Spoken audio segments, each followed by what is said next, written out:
Assalamualaikum warahmatullahi wabarakatuh. Perkenalkan, nama saya Dia Tawakalna dengan NIM A11 2022 14675. Di sini saya akan merepresentasikan hasil kerja responsi saya, yang mana di sini saya menggunakan dataset PIMA Indian Diabetes Database sebagai basis uji kompetensi saya. Nah, yang pertama-tama di sini kita melakukan import untuk library-nya, yaitu ada NumPy, Pandas. Kemudian juga melakukan import dataset dan juga menampilkannya. Nah, setelah itu kita dapat juga melihat bentuk dari dataset ini, di mana terdapat 768 entry dan juga 9 kolom. Nah, setelah itu kita melihat informasi dari dataset ini lebih lengkap, di mana terdapat 9 kolom, yang mana 9 kolom itu kebanyakan berupa data-data numerik. Namun terdapat data yang kategorikal juga. Nah, di sini yang menjadi target adalah outcome, atau yang mana itu terdeteksi sakit dan juga terdeteksi tidak. Kemudian di sini adalah deskripsi dari datanya, dan juga setelah itu kita melakukan pengecekan apakah terdapat data yang kosong atau tidak. Dan juga kita melakukan pengecekan pada dataset apakah ada yang terduplikasi atau tidak, dan ternyata tidak. Dan setelah itu kita melakukan juga pengecekan apakah distribusi kelasnya seimbang atau tidak pada target outcome, dan ternyata distribusinya itu tidak seimbang, di mana pada orang yang tidak diabetes itu lebih banyak daripada yang terprediksi diabetes. Nah, kemudian sini juga kita dapat melihat untuk visualisasi distribusi kelas pada fitur-fitur lain. Nah, setelah itu kita melakukan pengecekan kembali apakah terdapat missing value atau yang nilainya 0 pada dataset. Ternyata terdapat banyak yang isinya 0. Nah, namun ini kita tidak ambil semua dan hanya mengambil pada fitur-fitur yang penting saja, yaitu pada glukosa, blood pressure, skin, thickness, insulin, dan BMI. Nah, setelah itu kita melakukan penanganan missing value dengan menggunakan median.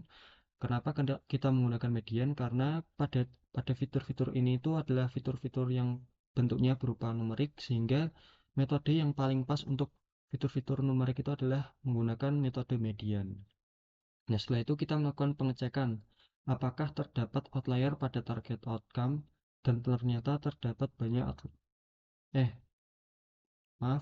bukan pada target outcome, namun kita tidak melihat outcome, namun pada fitur-fitur lain, dan ternyata terdapat banyak outlier pada fitur-fitur tersebut. Namun di sini kita tidak menghilangkan outlier karena outlier itu pada data kesehatan sangat-sangat diperlukan.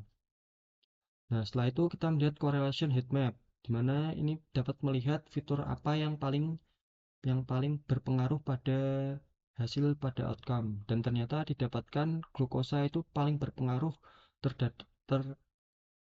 pada hasil outcome dengan mendapatkan nilai yaitu 0,49.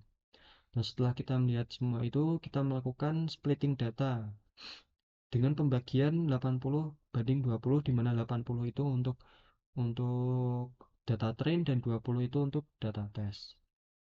Nah, setelah itu kita melakukan juga standard scaling dan juga melakukan seleksi fitur. Nah, setelah itu ini sangat penting juga, Kak. Tadi kan kita lihat data yang dataset ini itu tidak seimbang, maka kita perlu melakukan yang namanya penyeimbangan data. Nah, salah satu metode yang bisa dilakukan untuk menyeimbangkan data yaitu kita dapat menggunakan SMOTE.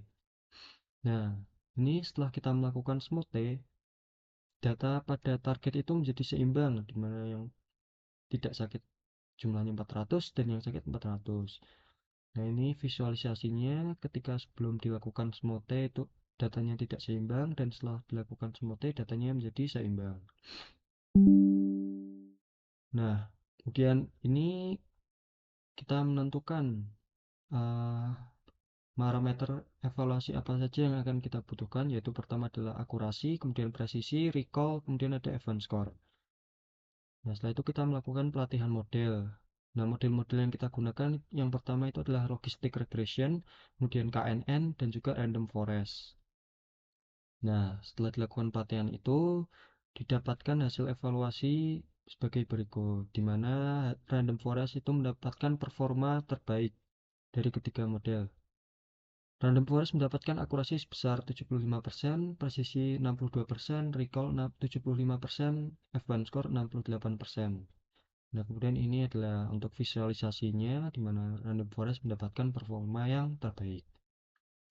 Nah, setelah itu kita juga melihat untuk random forest sebagai baseline, itu evaluasinya mendapatkan nilai-nilai sebagai berikut, sehingga kita akan meningkatkan nilai-nilai ini dengan menggunakan hyperparameter tuning. Yang pertama kita membuat pipeline dulu seperti yang sebelumnya, yaitu kita membuat standar scalar, kemudian feature selection, kemudian smooth dengan baseline model yaitu random forest. Nah, setelah itu parameter yang akan kita gunakan yang pertama adalah selector k, kemudian n estimator, kemudian max depth, kemudian min sample split, kemudian min sample leaf dengan nilai-nilai sebagai berikut. Nah, setelah itu kita menggunakan metode grid search. Kenapa? Karena ketika menggunakan grid search, model ini akan dilatih secara berurutan menggunakan parameter-parameter yang telah kita tentukan tadi. Nah, setelah itu untuk scoringnya kita menggunakan F1 score dengan pelatihan berjumlah 5 kali. Nah, dari hasil hyperparameter tuning itu didapatkan parameter terbaik yaitu untuk max depth 5, min sample leaf 2, min sample split 2, n estimator 100, dan juga fitur yang paling penting adalah 7 fitur. Nah, setelah itu kita lakukan pelatihan menggunakan parameter model terbaik tadi dan dihasilkan akurasi sebesar 74%, presisi 59%, recall 81%, F1 score 68%. Nah, ini dapat kita lihat juga perbandingan dari yang sebelum di hyperparameter dan juga setelah di hyperparameter. Di sini kita dapatkan akurasi meningkat menjadi 74%, presisi menjadi 59%, recall meningkat drastis menjadi 81%, F1 score juga meningkat drastis menjadi 68%. Nah, setelah itu kita dapat lihat di sini untuk visualisasi confusion metricnya, di mana di sini terdapat 10 prediksi salah yang terprediksi benar, kemudian terdapat juga 44 prediksi benar yang terprediksi benar, dan juga terdapat 70 prediksi salah yang aslinya salah, kemudian ada 30 yang terprediksi benar aslinya salah. Nah, dari model yang kita buat ini kita dapat memberikan kesimpulan bahwa model ini dapat melakukan klasifikasi prediksi diabetes pada dataset Pima Indian diabetes, dan dengan menggunakan random forest yang di hyperparameter tuning uh, dan juga menggunakan grid search itu dapat meningkatkan hasil kinerja model terutama pada recall dan F1 score. Nah, pada dataset kesehatan ini yang paling kita perlu perhatikan adalah pada matriks recall. Hal ini karena recall ini dapat mengukur kemampuan model dalam mendeteksi kasus positif yang sebenarnya.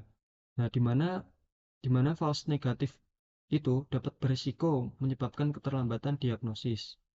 Karena terdapat beberapa pasien yang terprediksi sehat, padahal sebenarnya pasien tersebut aslinya sakit. Nah, kemudian matriks yang perlu kita perhatikan lagi adalah matriks F1 score. Hal ini karena F1 score merepresentasikan kualitas prediksi secara menyeluruh. Nah, hasil ini dapat membuat model layak untuk digunakan sebagai sistem pendukung keputusan untuk screening diabetes pada tahap awal. Nah, sekian presentasi dari saya. Terima kasih. Wassalamualaikum warahmatullahi wabarakatuh.